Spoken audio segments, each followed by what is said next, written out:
Hello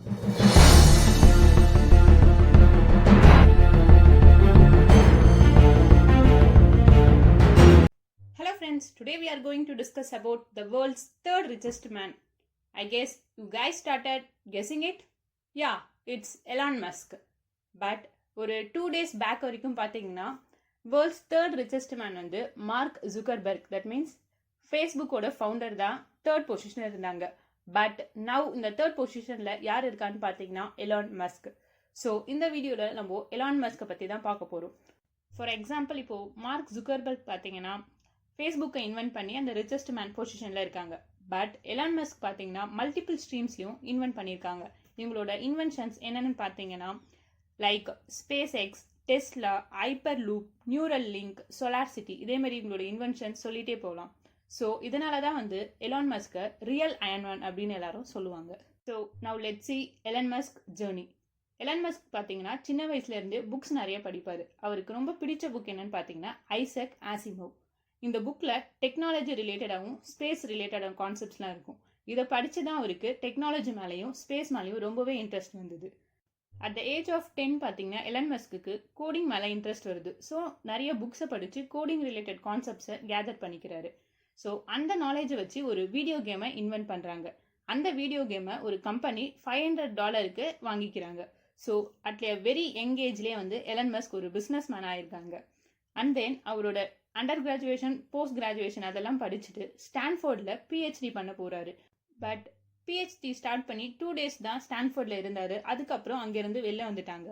and then இன் 1995 பார்த்தீங்கன்னா ஒரு சின்ன சாஃப்ட்வேர் கம்பெனி ஸ்டார்ட் பண்ணுறாங்க. அதோட நேம் என்னன்னு பார்த்தீங்கன்னா Zip2. ஒரு ஸ்மால் இன்வெஸ்டர்லாம் கேதர் பண்ணி அந்த ஒரு சாஃப்ட்வேர் கம்பெனியை ஸ்டார்ட் பண்ணுறாங்க. அந்த கம்பெனியும் நல்லா என்ன சொல்கிறதுனா டெவலப் ஆக ஸ்டார்ட் ஆகுது. பட் அதோட இன்வெஸ்டர்ஸ்லாம் பார்த்தீங்கன்னா இந்த மிடில்லே அந்த கம்பெனியை சோல்வ் பண்ணிடுறாங்க. அதை சோல்வ் பண்ணும்போது எலான் மஸ்கோட ஷேர் ஒரு 7% கிடைக்குது. ஸோ என்னதான் நம்ம ஸ்டார்ட் பண்ண ஃபர்ஸ்ட் பிஸ்னஸ் எப்படி சோல்வ் பண்ணிட்டாங்க அப்படின்ட்டு எலான் மஸ்க் ஃபீல் பண்ணாமல் அவருக்கு கிடைச்ச அந்த ஷேர்லேருந்து நெக்ஸ்ட் அகைன் ஒரு கம்பெனியை ஓப்பன் பண்ணுறாரு. அந்த கம்பெனியோட நேம் என்னன்னு பார்த்தீங்கன்னா X.com. ஸோ அது எதுக்கு யூஸ் ஆகும் அப்படின்னு பார்த்தீங்கன்னா டிஜிட்டல் மணி ட்ரான்ஸ்ஃபர் ஃபர்ஸ்ட் அப்போ தான் கொண்டு வராங்க. அப்போ வந்து பார்த்தீங்கன்னா இன்டர்நெட் ரெவல்யூஷன் ஏற்படுது. ஸோ டிஜிட்டல் மணி ட்ரான்ஸ்ஃபரும் நல்லா டெவலப் ஆகிட்டே வருது. ஸோ அந்த X.com தான் வந்து லேட்டராக பேபால் அப்படின்ட்டு ட்ரான்ஸ்ஃபர் ஆயிருக்கு. ஸோ பேபால் பார்த்தீங்கன்னா நிறைய பேர் யூஸ் பண்ண ஸ்டார்ட் பண்ணுறாங்க ஃபார் மணி ட்ரான்ஸ்ஃபருக்கு. ஃபர்ஸ்ட் வந்து ஒரு thousands ஆஃப் யூசர்ஸ் தான் அதை யூஸ் பண்ணிட்டாங்க. பட் வித்தின் 1 monthல 1 million யூசர்ஸ் அதை யூஸ் பண்ண ஸ்டார்ட் பண்ணிட்டாங்க. ஸோ பேபால் நல்லா டெவலப் ஆகிட்டு வருது. பட் இதோட காம்படிட்டர் பார்த்தீங்கன்னா ஈபே. பட் ஈபே என்ன பண்ணுதுன்னு பார்த்தீங்கன்னா அந்த பேபாலை வாங்க ட்ரை பண்ணுறாங்க. பட் எலான் மஸ்க் அதுக்கு சம்மதிக்கல. பட் அவங்களோட அதர் இன்வெஸ்டர்ஸ்லாம் பார்த்தீங்கன்னா பேபாலை அவங்களுக்கு சோல்வ் பண்ணுறதுக்கு அக்செப்ட் பண்ணிட்டாங்க. ஸோ எலான் மஸ்க் வந்து அந்த பேபாலுக்கு ஹெட்டாக இருக்கிற பொசிஷன்லேருந்து அவர் எடுத்துட்டாங்க. ஸோ அப்போ தான் வந்து அந்த பேபாலை நம்ம ஈபேக்கு சோல்வ் பண்ண முடியும் அப்படின்ட்டு. ஸோ அந்த ஷேரை சோல்வ் பண்ண ஷேரை வந்து ஒரு பாதி ஷேரை யார் வாங்கிக்கிறான்னு பார்த்தீங்கன்னா எலான் மஸ்கே வாங்கிக்கிறாங்க. ஸோ அண்ட் தென் இப்போது பேபாலை வாங்கின ஷேர் போக பேலன்ஸ் இருக்கிற ரிமைனிங் அமௌண்ட் ஒரு $150 million வந்து இப்போது எலான் மஸ்க் கிட்ட இருக்குது. அதை வச்சு அவர் என்ன பண்ணுறாரு அப்படின்னு பார்த்தீங்கன்னா இப்போது செவ்வாய் கிரகணத்துக்கு எப்படி மனுஷங்களை அனுப்பலாம் அப்படின்னு திங்க் பண்ணுறாரு. அதை பற்றி ரஷ்யன் சயின்டிஸ்ட் கிட்டையும் டிஸ்கஸ் பண்ணுறாரு. அதுக்கு அவங்க என்ன சொல்கிறாங்கன்னு பார்த்தீங்கன்னா ஒரு ராக்கெட்டை மேக் பண்ணுறதுக்கு அட்லீஸ்ட் $8 million ஆச்சு தேவைப்படும் அப்படின்ட்டு எலான் மஸ்க் கிட்ட சொல்கிறாங்க. அது மட்டும் இல்லாமல் எலான் மஸ்க்கு வந்து சின்ன வயசுல இருந்தே ஸ்பேஸ் டெக்னாலஜி இது ரிலேட்டடாக வந்து நிறையா இன்ட்ரெஸ்ட் இருந்துச்சு. ஸோ ஒரு ராக்கெட்டை எப்படி மேனுஃபேக்சர் பண்ணுறது அப்படின்ட்டு நிறைய புக்ஸ் படிக்க ஸ்டார்ட் பண்ணுறாரு. ஸோ ராக்கெட்ஸை மேனுஃபேக்சர் பண்ணுறதுக்கு அதோட பார்ட்ஸ்லாம் பார்த்தீங்கன்னா அதர் கண்ட்ரீஸ்லேருந்து தான் வாங்கி அதை எல்லாத்தையும் அதுக்கப்புறம் ஃபைனலாக அசம்பிள் பண்ணுவாங்க. ஸோ இப்படி பார்ட்ஸை வந்து மற்ற கண்ட்ரீஸ்லேருந்து வாங்குறதால நிறைய காஸ்ட் ஆகுது. ஸோ ப்ரைஸும் அதிகமாக இருக்கிறதுனால ஏன் நம்மளே வந்து அந்த பார்ட்ஸை மேனுஃபேக்சர் பண்ணக்கூடாது அப்படின்ற ஒரு தாட் எலான் மஸ்க்கு வருது. ஸோ அவர் என்ன பண்ணுறாரு பார்த்தீங்கன்னா 2001 ஸ்பேஸ் எக்ஸ் என்கிற ப்ரைவேட் ஸ்பேஸ் ஸ்டேஷனை வந்து உருவாக்குறாரு. ஸோ இந்த ஸ்பேஸ் எக்ஸ் தான் ஃபர்ஸ்ட் உருவாகின ப்ரைவேட் ஸ்பேஸ் ஸ்டேஷன் அப்படின்னே சொல்லலாம்.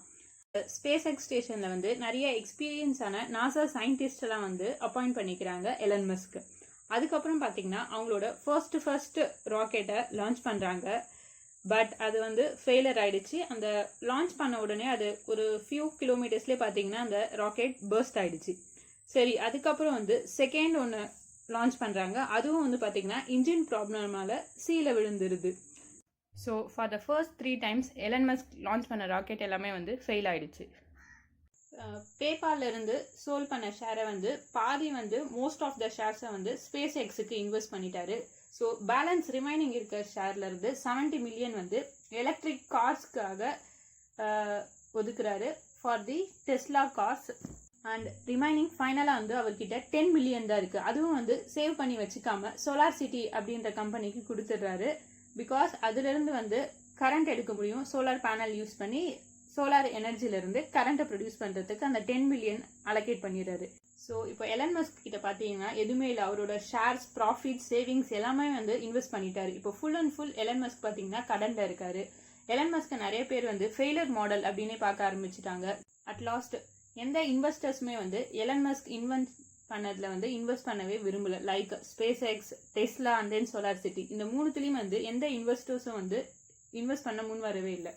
பட் நாசா வந்து எலன் மஸ்க்கு லாஸ்ட்டாக ஒரு சான்ஸ் தராங்க. அவங்க வந்து ஒரு சேட்டிலைட்டை லான்ச் பண்ண இருக்கிறாங்க. ஸோ அதுக்கான ராக்கெட்டை வந்து எலன் மஸ்க்கை செஞ்சு தர சொல்லியிருக்காங்க.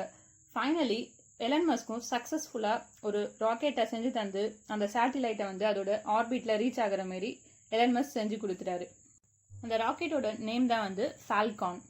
This is the first success of Elon Musk in SpaceX. After that, Elon Musk பார்த்தீங்கன்னா நிறைய ராக்கெட்டுங்களை மேனுஃபேக்சர் பண்ண ஸ்டார்ட் பண்ணாங்க.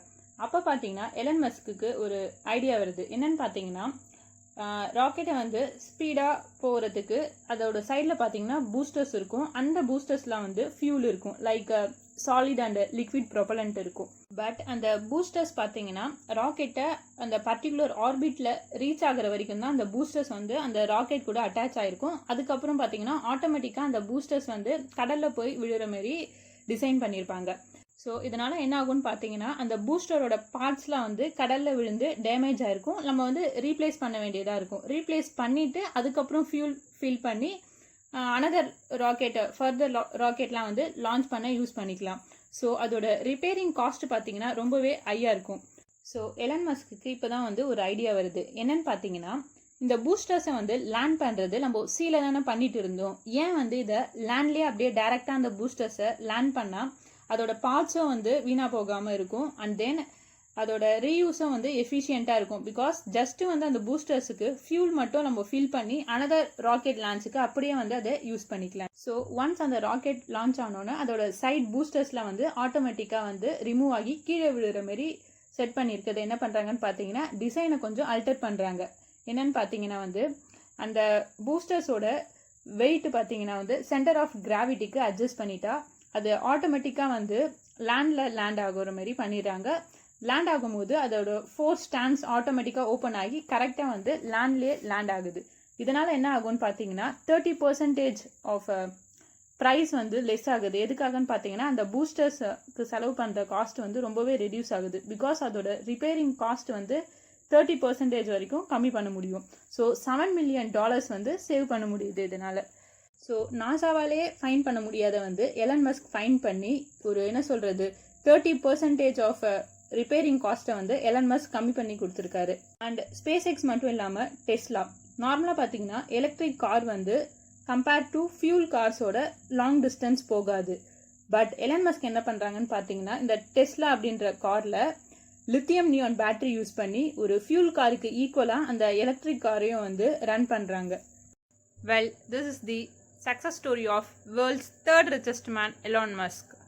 இந்த மாதிரி நிறைய ஃபேக்ட்ஸை நீங்கள் தெரிஞ்சுக்கணும்னு நினச்சா please do subscribe my channel. You get the idea.